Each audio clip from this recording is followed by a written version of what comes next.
संस्कारधारा म्हणजेच बाल संस्कार केंद्र लाड युवक संघटनेचा एक अनोखा उपक्रम स्वर्गीय सौ सुशीलाबाई दत्तात्रय राहुडे यांच्या स्मरणार्थ आजच्या या उपक्रमात मालेगाव ते चंदनपुरी अशी मुलांची सहल काढण्यात आली. खंडेरायाची दुसरी पत्नी बानाई यांचे माहेरघर असलेले चंदनपुरी अशी सहल नेण्यात आली. या सहलीत सर्व लहान मुलांना बानूबाईची ओळख व्हावी आणि खंडेरायाची माहिती मिळावी यासाठी संस्कारधारा शिबिर लाड युवक संघटनेमार्फत ही सहल काढण्यात आली. समाजातील लहान मुलांच्या ज्ञानात भर पडावी, आपले संस्कार आणि संस्कृतीची जवळून ओळख मुलांना व्हावी हा त्यामागचा एक सामाजिक प्रयत्न. सर्व मुलांना लाड युवक संघटनेच्या संपर्क कार्यालयातून बसमध्ये बसवून व कुठेही चुकामुक होणार नाही याची काळजी घेत सर्व कार्यकर्त्यांनी योग्य असे नियोजन केले. प्रवासात खंडेरायाचा जयघोष करत मुलांनीही त्यांचा उत्साह दर्शवला. येळकोट येळकोट येळकोट येळकोट येळकोट येळकोट येळकोट येळकोट येळकोट येळकोट. गिरणा नदीच्या पुलावरून जाताना संध्याकाळचा निसर्गरम्य देखावा आणि वातावरणातील सूर्याची पिवळसर किनार मनाला उत्साहित करून देत असताना आम्ही चंदनपुरी येथे पोहोचलो. चंदनपुरी येथे देखील सूर्याची ती पिवळी किनार आमचा पाठलाग करत आमचे स्वागत करीत होती. सांबळ हे चंदनपुरीचे पारंपरिक वाद्य वाजवून गर्दीतून मार्ग काढून सर्व कार्यकर्त्यांनी सर्व मुलांना मंदिराच्या जवळ सुरक्षित आणले.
चंदनपुरी म्हणजे आमच्या महाराष्ट्राचे श्रद्धास्थान. खूप लांबून भाविक खंडेरायाच्या दर्शनासाठी येत असतात. भक्तांच्या हाकेला धावून येणाऱ्या खंडेरायाला भेटण्यासाठी भाविक खूप गर्दी करतात. अतिशय प्राचीन असलेले हे मंदिर सर्वांच्या आकर्षणाचे केंद्रबिंदू आहे.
तळी भरून झाल्यावर खंडेरायाच्या जयघोषात सगळ्यांनी सांबळाच्या ठेकावर नाचण्याचा आनंद लुटून सर्वांनी खंडेरायाचे दर्शन घेऊन बानूच्या दर्शनासाठी पुढे निघालो. शिस्तीचे पालन करून आम्ही सर्वजण दर्शनासाठी पोहोचलो. बानाईचे दर्शन सर्व लहान मोठ्यांनी घेतले आणि सभा मंडपात रामरक्षा पठण केले.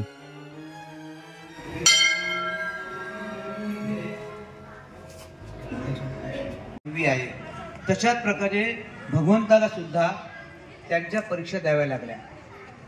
किती वर्ष द्याव्या लागल्या? जवळजवळ 12 वर्ष कठोर तपश्चर्येने त्यांना इथे यावं लागलं. मग शेण गोळा करावं लागलं, गौऱ्या थापाव्या लागल्या, मेंढ्या पाळाव्या लागल्या.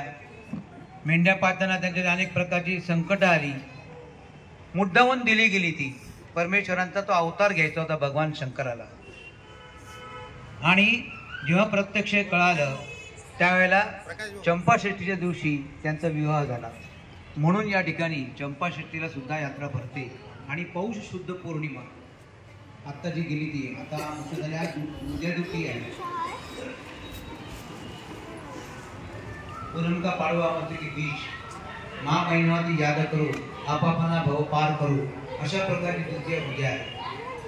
अशा भगवान शंकरांनी हा बंधाराचा अवतार धारण केलेला. कशासाठी धारण केलेला आहे एक लक्षात घ्या. सर्वसामान्य जी जनता आहे त्यांचं देखील कल्याण व्हावं. तळागाळात असलेली जी स्त्री आहे तिचा सन्मान व्हावा. आणि म्हणून ते जगाला दाखवण्याकरता ते सिद्ध करून दाखवलं. आणि तेवढंच आपल्याला देखील परीक्षा द्यावी लागते, कठोर परीक्षेला सामोरं जावं लागतं, हेही त्यांनी दाखवून दिलं. आणि म्हणून या ठिकाणी बाणाईचं मंदिर इथे आहे. एका देवात असं मानलं ते बाणाई इथे राहत होती. बाणाईचे जन्मस्थान आहे चंदनपुरी आणि जेजुरीहून ते इथे आलेले आहे. अशा महाराष्ट्रातलं हे दुसरं ठिकाण आहे. पहिले जेजुरी, नंतर हे खंडोबा. बाणाईचं मंदिर या बाणाईचं घर इथेच होतं. तिचा जन्म इथे झालेला आहे. आणि त्या बाणाईला प्रसन्न करण्याकरता, त्या बाणाईला मिळवण्याकरता आणि संपूर्ण कलियुगामध्ये असलेल्या स्त्रियांचा सन्मान म्हणून त्यांनी आपला मल्हारचा अवतार धारण केलेला आहे. अशा प्रकारच्या 4 कथा आहेत. आता आपण सगळेजण रामरक्षा म्हणणार आहोत है ना. एकदा जयजयकार करायचा, सामूहिक रामरक्षा शांततेपणे म्हणायची. हात करायचा. यकोट यकोट यकोट यकोट. बोल बानाई माता की, खंडेराव महाराज की. खंडेरायाची आणि बानाईची माहिती कुकडे गुरुजींनी खूप छान सांगितली. लहान मुले सोबत असणे आणि त्यांच्या चेहऱ्यावरचा आनंद हेच कार्यक्रमाचे यश असते. त्यांच्या आवडीचं खाऊ त्यांना मिळालं हे पाहून सर्वांचा आनंद गगनात मावेनासा झाला. सर्व कार्यकर्त्यांना मुलांच्या चेहऱ्यावरचा आनंद बघून खूप खूप आनंद झाला. सर्व मुलांचा जोश आणि जल्लोषात सहलीचा हा परतीचा प्रवास खूप सुखरूप आणि सुखात पार पडला.